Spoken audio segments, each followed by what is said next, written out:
Hey, what's up guys? My name is Daniel McLaughlin and welcome to the YouTube channel where we talk about all things related to guitar, production, and music.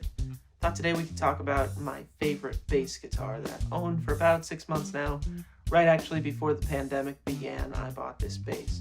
It's the Fender Mustang bass and it's a Justin Meldal-Johnsen signature in Daphne Blue. So I used to own a Tobacco Sunburst Fender Mexican P bass and it was awesome when I owned it. But I could never reliably get great bass sounds out of it. Quite frankly, I blamed myself. I didn't have the bass player chops, I blamed my guitar player fingernails, and I didn't have the finger strength to get a really great fat sound out of the bass. But I learned about this JMJ bass about 2 or 3 years ago, actually out of kind of a strange pursuit in having all my instruments with a nitrocellulose finish. I've never been a big fan of polyurethane finishes, and yeah, I'm looking at UPRS Silver Sky. But in terms of this bass, the short scale and the flat wound strings both appealed to me, but I had no idea how much I would love this bass when I got one. Let's talk about some of the details. First of all, it's affordable. At $1,000, it actually rivals a lot of my custom shop instruments. Again, it's got the nitrocellulose finish. It's got a lot of really nice appointments for being a Made in Mexico model, and it represents a lot of value. I've got 2 of these Artist Series Made in Mexico models, the other one being what is now my baritone guitar. There is a custom split single coil Seymour Duncan pickup in here that sounds great, as do the electronics. Even the feel of this knob is just really nice. It's got a really nice taper. Everything just feels quality on it. I've made mention to this before that there's a really nice nitrocellulose finish on here. It feels like there might be a little bit more plasticizer mixed in with this paint compared to some of my era-specific or thinner-skinned guitars. But I do enjoy the road-worn look of guitars. A lot of my guitars are relics, and to be honest, I just like that it's not that big of a deal to get a ding on one of these things anymore. And I'm throwing these into gig bags. I'm laying these flat down on the ground at gigs sometimes.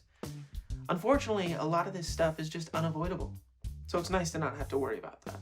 The JMJ Mustang, because this is based around a 1963 Mustang bass, I believe, it's got a chunky C-shaped neck, which is actually pretty comfortable.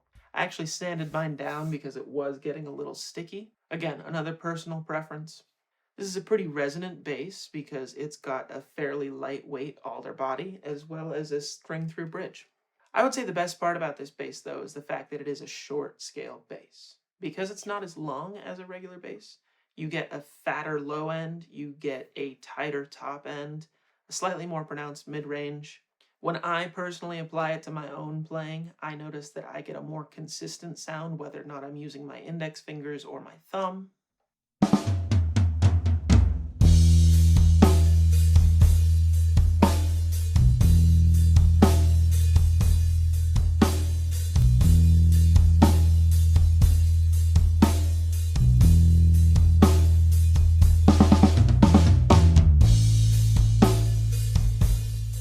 And also, because I'm a guitar player, my hands can stretch in a length that they're more used to.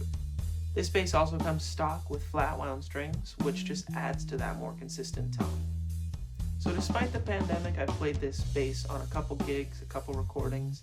I played this bass with Jaden Smith at his Grammy Museum at Home series performance, and we took a direct tone, and it sounded totally fine. It also sounds great through an amp, and it makes me pass as a bass player in a lot of contexts. Am I gonna sound like John Paul Jones or James Jamerson?